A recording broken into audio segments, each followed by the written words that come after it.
Do you want to experience the pure terror of groaning, decaying figures shuffling slowly towards you, trying to bite you, but you've been banned from the old people's home?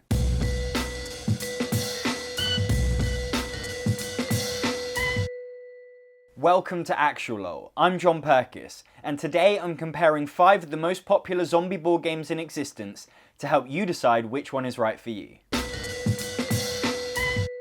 Last Night on Earth is the B-movie of zombie board games. It's as cliched, trashy, and simple as its characters. I think we should put on loud music to scare away the zombies, and we should turn off the lights so we don't have to look at them. What? Are you crazy? That is offensive. I'm not crazy, I just have an eating disorder. I don't eat meat. It's like, get over it. Except chicken, of course. In Last Night on Earth, you play as archetypal horror movie heroes, the high school quarterback, local sheriff, and a nurse, all represented in the game by photographs of strippergrams before they take their costumes off. Forget the undead, ladies. Tonight's the night of the living undressed. Woo, yeah! Which one of you girls wants to get your apocalypse around this? The heroes move around the town, searching for items, killing zombies, and trying to complete their objectives. I'm gonna stay in the church and search. Oh look, a gun. No prizes for guessing which country this game is set in. The meat of the game lies in the cards, where you can find useful items or events. These are shaped as cinematic moments, but it feels odd to be able to play them on yourself. Ah! Oh no, I'm gonna die. I wish a sheriff would turn up. Alexis, my sheriff senses tingled and I knew I had to come rescue you. Instead of feeling like my hero, I feel like the movie director in control of my hero's destiny. And it's the same for the zombie player. They don't just move zombies around, they're an omnipotent being, able to switch off lights, lock doors, and summon weather to slow the heroes down. Oh no, I can't see anything. Rick, is that you? Oh, Alexis. Is that your flashlight? I can't find the switch. No, I just been very lonely since Lori died. Last Night on Earth is a loose game. You can't get hung up on strategy or even fairness. Hero movement is done by roll and move. If a hero rolls a 6, they can move 6 spaces. If they roll a 1, they can move 1. Ow! My ankle! I'll never make it across this open field. Oh, my ankle's fine, I'm legging it. Dice also decide combat, and if you roll poorly, you can lose a weapon altogether. Your baseball bat broke on impact. For all these reasons and more, Last Night on Earth is a game to be enjoyed for its spectacle, not its airtight game design. And I would be a lot more forgiving of this style over substance approach if the game was more faithful to its theme. When it comes to zombies, there are 4 key rules. Rule number 1. If you're bitten by a zombie, you become a zombie. I've been bitten. We have to kill him before he turns. No, it's just a wound. He's fine. You think I'm fine? Maybe we could go on a date sometime. I know this lovely prison. We should kill him just to be safe. Only once you have multiple wounds will you turn into a zombie. This is a cardinal sin. If you watch a zombie film where a human gets bitten and they don't turn into a zombie, you should ask for your money back. Rule number 2. Zombies are stupid. In this game, zombies are controlled by a player. For a brain-dead being, they're awfully calculating. Andy, it's your go. Are you going to play a card or... Rule number 3. Zombies are attracted to noise. But using a shotgun, chainsaw, or even dynamite does absolutely nothing to attract zombies in this game. Rule number 4. Zombies are slow. Which they are in this game, except when a card is played to speed them up. Oh, it's my favourite TV show, The Jogging Dead. The greatest proponents of this game describe it as dripping with theme, like a zombie movie in a box. And I don't see it. The theme is all consigned to these cards in cute card names and cheesy photos. It never actually makes it to the table. You spend more time reading your cards, understanding what they do, than playing the game. The biggest problem I have with this game is its imbalance. I played it 4 times with different groups, and every time, about a third of the way through, the zombie players complained that it was too difficult, that they had no chance of winning. Then the game flipped. The zombies took control, and the final few rounds were a waste of time. The heroes were doomed. Everyone dies! Finally, something worthy of the zombie genre.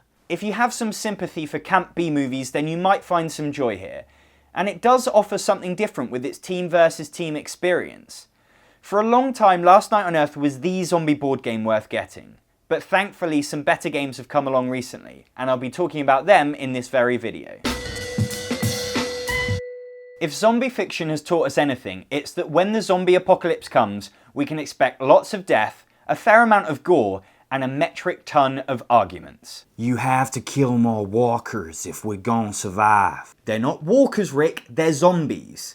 The fact that they walk isn't what distinguishes them. We walk, hippos walk. I'm gonna bloody walk if you don't stop calling them that. We're the Walking Dead. Yeah, you keep saying that. I know it sounds clever in your head, but it's about as deep as the grave I'm going to dig for you when we go forage for supplies at a crisp or potato chip factory and you shout out for help saying there's walkers everywhere. City of Horror attempts to capture this infighting and hostility by turning the zombie apocalypse into a negotiation game. Each player has their own group of survivors, each with a point value. The player with the most points from living characters at the end of the game wins. I'm only worth 4 points and he's worth 6? Why am I worth 3?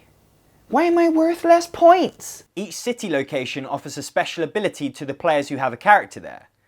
The cool 3D water tower allows you to look at where the new zombies will be next turn. Looks like the armory's going to be overrun. No more guns, I guess. You'd like that, wouldn't you?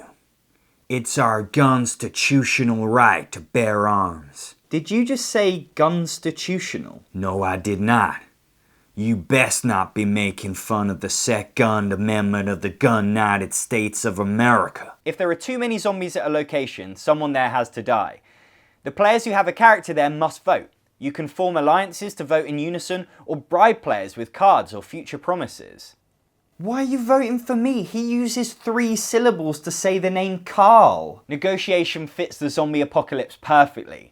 But this voting doesn't ring true. Zombies don't let you decide who dies, and they're not going to be satisfied with just one human. Brains. What do you want? I just gave you your dinner. Brains. Fine, we'll throw you another one. Then you'll stop hassling? Deal? Brains. Losing a character is a big blow. You're now a lot less likely to win, and you have less voting power. It's cutthroat. In some negotiation games, you make deals with each other to further your own success. In City of Horror, you're conspiring to bring other people down. I'll get his blood sample from the evidence room and plant some in the RAV4. Then put the keys down the side of a desk in his bedroom. Okay, and I'll burn the body in the quarry and take the remains to the burn pit outside the trailer. Hey, what are you guys talking about? Oh. Nothing. You don't watch Netflix, do you? Players have some relief in the form of single-use action cards. They bring some cute flavour, set off an alarm to attract 3 zombies to a location, pepper spray an opponent to stop their action card, or hold a replica gun to their head to get 2 extra votes. You don't need to point a gun at us. You make stupid remarks every time you open your mouth, you're only rich because of your father, and you're wearing a really obvious blonde wig. This is America. Everyone will vote for you. Each character has a special ability, but if you use it, they get flipped, and the points they're worth diminish. The negotiation in City of Horror isn't as rich as I'd like. Action cards are incredibly scarce, so they rarely change hands. You'll often find yourself in a situation where you have nothing to offer the players who decide your character's fate. Give me a reason for you not to be thrown to the zombies. I'll do the washing up for a month. I could try and teach your son to be less annoying. You talking about Carl? That's impossible. Good point. Look, if you don't save me, I'll tell all the Americans that your real name isn't Andrew Lincoln, it's Andrew Clutterbuck. The Take That abilities and voting mean this game requires a thick skin and will shine best when playing with friends who you're not scared of upsetting. You killed my character, how could you? People complain that there's too many zombie games out there, but this one offers something completely different, and I applaud that. It's not bad, but when it comes to negotiation games, I'd rather play something else. Zombicide Black Plague is set in medieval times, rewriting history to make the Black Death a zombie plague. You play as the last surviving peasants, fighting off the undead hordes with swords and crossbows. Zombicide is a cooperative game. Each player represents characters, such as Clovis, which is British for bread and butter, Or Anne, the nun, who has the special ability of bloodlust, presumably one of the side effects of celibacy. Oh yeah, give it to me, zombie. Cover me in your blood. I think bloodlust just means you want to kill them. Oh, can it be both? Other characters include Baldric, whose special ability is a cunning plan, and Samson, who is good, but you're better off waiting for the new Samsung Galaxy S7. On your turn, you have 3 actions to do things like move, search, and attack zombies. What I love about this game is how intuitive it is. If you try to open a door or use a noisy weapon, you make noise, attracting zombies. This door is harder to break down than my brooding exterior. Each weapon card is clear, showing you the range, how many dice you get to roll, what number you need to hit, and how much damage you inflict. I'm firing my crossbow at these walkers. They're called zombies. Actually, they're called walkers in this game. Fine, but dogs can look up. Zombicide breaks zombie rule number 4. Zombies are slow. And 5. There's only one type of zombie. Zombicide brings 2 new types of zombies. Runners, who are like walkers at double speed, and fatties, who are harder to kill, with the nice backstory of being the well-fed noble lords and ladies of the era. Take that, Henry VIII. Wow, that's only 100 years out, history-wise. I'm almost impressed. I'll never forgive him for what he did to Ned Stark. Zombicide comes with these nifty plastic dashboards to help you keep track of your items. They make playing this game a breeze. They help you teach the rules even. How many items can I store in my bag? Well, as many as you can fit in. Zombicide Black Plague is a wonderful cooperative experience, full of discussion with your fellow players. If there's one thing you need in a zombie apocalypse, it's a plan. Right, we take this road, we head over to the church, we go in, we take care of the fatty, sorry fatty, grab the townsfolk, go over to the tavern, have a nice apple, and wait for all this to blow over. How's that for a slice of fried gold? I'm not sure. Why? I don't tend to agree with other people's good ideas much. It helps us drag things out to 16 episodes a season. It has that tension you want from a zombie game. You'll have moments when a literal horde of zombie miniatures are on the board, heading in your direction. There's a lot of simple little things that Zombicide does which just work. You never know how many zombies are inside a building until you open the door. If you're stuck in a zone with zombies, you can't move as quickly. And if you have 2 of the same weapon, you can attack with both for 1 action. Double hammer time. Let's get medieval on their asses. Yeah, 2 on the nose. Send them back to the Dark Ages? But no, we're in the Dark Ages. Hang on, Andy, I need to get this right. Prepare for death. Black death. Oh, I wanted to say it. Every time your character kills a zombie, it gains an XP, or experience point. When you reach the next XP level, you get cool new powers. But the game becomes a lot harder. This simple system allows Zombicide to offer an arc to its gameplay. The threat gets more and more intense as the game goes on, and it can lend itself to people playing the system, purposely avoiding gaining XP to stop the game from getting harder. Stop it, Andy. I don't want to kill you. I still bloodlust you. I'm just not in bloodlust with you. Sadly, this game does break zombie rule number 1, with Bytes working on a 3-strike system. Zombicide Black Plague is one of the most well-produced games I've ever seen. The rulebook is clear, the dashboards are a game changer, the miniatures are excellent. If you don't like cooperative games or you don't like dice rolling, there's nothing here to change your mind. But for me, this is the most fun I've had playing a zombie killing game. It feels like an adventure every time. Zombie 15 is a real-time cooperative game. You each play as 15-year-olds running through the streets, searching buildings, killing zombies, and trying to complete your objective before the 15-minute soundtrack ends. The game is from Yellow, who only ever produce good-looking games, and I especially love the character art here. There's nothing remarkable about the basic gameplay. You have 4 actions on your turn. You can move, enter buildings, search for items, and kill zombies. When you use a weapon, it degrades, forcing you to replace it, which means you need to be constantly searching for new and better weapons. But be careful, you might run into zombies when you do. Just searching in this house for weapons, got myself a defibrillator, not sure I know how to use that since I'm 15. If you can't fend off the zombies in your area at the end of your turn, you fall over and lose a life point. Lose all your life points and you're knocked unconscious. Oh no, Hazel is dead. No, she's not. She's just unconscious. In a house on her own, surrounded by zombies. But these are family-friendly zombies, they don't kill. Every 60 seconds, the soundtrack will make a growl noise. This means more zombies are placed on the board, wherever the current player is. We placed 4 zombies in the street where Hazel is. She'll be fine, right, guys? Guys? This ups the stress. You're desperate to finish your turn before the next growl. If you draw the Horde card, you place all the zombies in the Horde box. The Horde is Zombie 15's take on noise. Every time you use a noisy weapon, you add a zombie to the box. You'll pay for that noise later. We have to protect Trevor from that horde. Oh, what did you call me? That is not fair. I made that sex tape when I was in a loving relationship. It's not my fault he found out. If you complete your objective before the soundtrack ends, you all win the game. If you don't, you lose. The entire game is based on this. The rest is meaningless if you don't like the timer. That was the most exhausting 15 minutes of my life. I know, right? Who knew a game could be so... Game? I was talking about the sex tape. A race against time suits zombie survival perfectly, and Zombie 15 does a good job of providing that experience. Fourth action, use my revolver. I can't fend them off.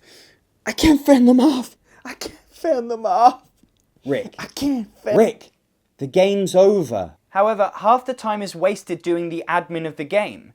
If I'm being timed, I want the time to be a pressure on my decision making and not a test of how quickly I can move things around.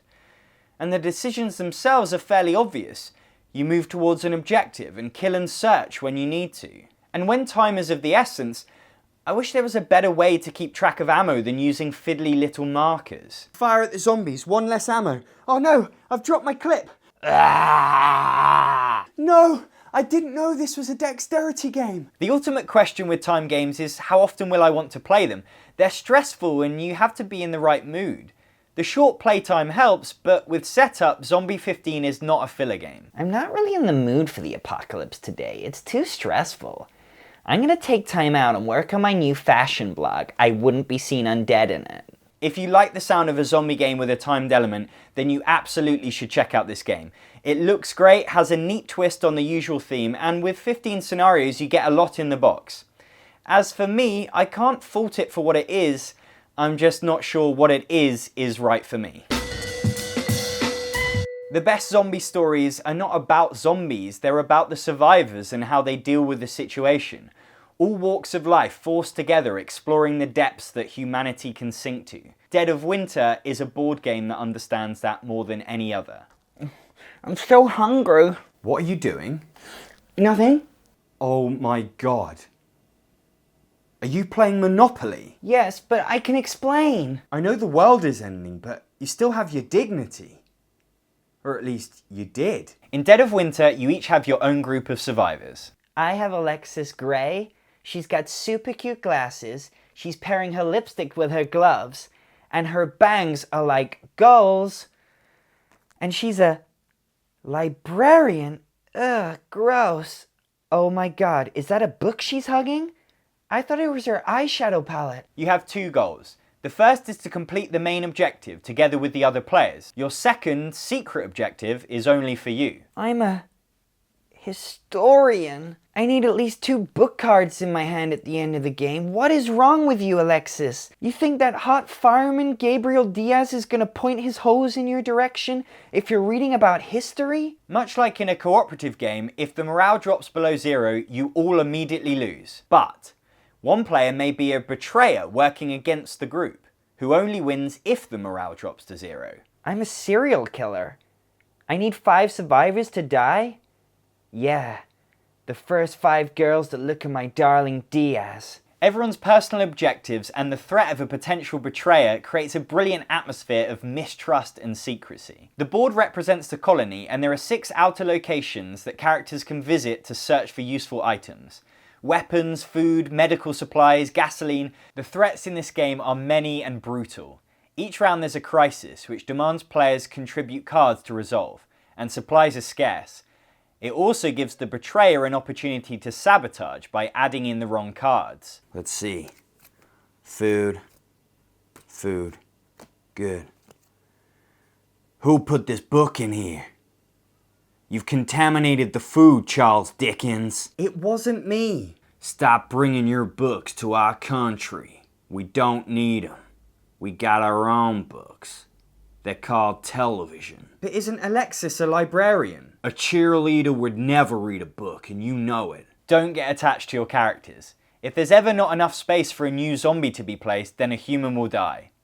With every death, the morale drops. Maria Lopez was a good woman. She was out foraging for supplies with Gabriel Diaz when disaster struck. She knows what she did. If you attack a zombie without a weapon or travel outside of the colony without a car, you roll the red exposure die to see if you get a wound. If you roll the dreaded bite symbol, your character's dead. They've become a zombie. Dead of Winter doesn't break zombie rule number 1. Oh no, I've been bitten. In my show, we could amputate her arm and she wouldn't turn into one of them. Yeah, in your show, hundreds of people trusted a guy with an eye patch. So, if there are other characters in the same location, the bite spreads to one of them. The owner of that new character must decide. Sacrifice them for the good of the group, or gamble on trying to save them. If the gamble fails, the disease continues to spread. Gabriel Diaz was in the library with Alexis. He could get bitten too. He was? You have to kill him. It's not worth the risk of it spreading further. If he dies, his cheekbones die with him. That would lose us too morale. No!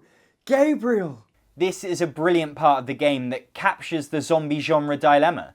Do you try and save loved ones, or play it safe and protect yourself? Even more tough decisions come in the crossroad cards. Each card contains a little story of an encounter. Do you rescue that helpless child, or kill another human for the greater good? The results can be game-changing, but it's the theme and immersion that really benefits. Do you want to help the girl, or leave her be? I don't want to do either of those. I want to steal her things. If you suspect someone of being the betrayer, you can initiate a vote to exile them so that they can no longer have a negative impact on your game. I think Rick would make an excellent candidate. Leaving him in the colony will only exacerbate things. What do you mean? Well, he can continue to sabotage crises and we have to feed him. No, what does exacerbate mean? Dead of Winter is a thematic masterpiece, but not just in its glimpses of storytelling, it's the gameplay itself that evokes the feeling. The stress of surviving, having to feed the colony each turn, dealing with the crises. There's never enough time or resources to get everything done. The decisions they make actually make sense, and it doesn't drag out forever. This is better than The Walking Dead. And that cheerleader character is strangely alluring. It's incredibly faithful to the zombie genre, and the artwork from Fernanda Suarez is absolutely stunning. These are characters worth caring about. Dead of Winter is not just my favourite zombie board game, but one of my favourite board games of all time. It's certainly not for everyone, but if you have any interest in zombies, or even board games, you should at least try this game. I'll be keeping Zombicide Black Plague and Dead of Winter in my collection, so that when the time comes and the dead rise up against us, I'll be ready to play some fun board games whilst I lock myself in my flat and pretend it isn't happening. There are links to all the games I've talked about in the description of this video. If you like this video, please subscribe to my channel to see more of the same, and let me know your favourite zombie game in the comments. I'm John Perkis, this is Actualol, thanks for watching.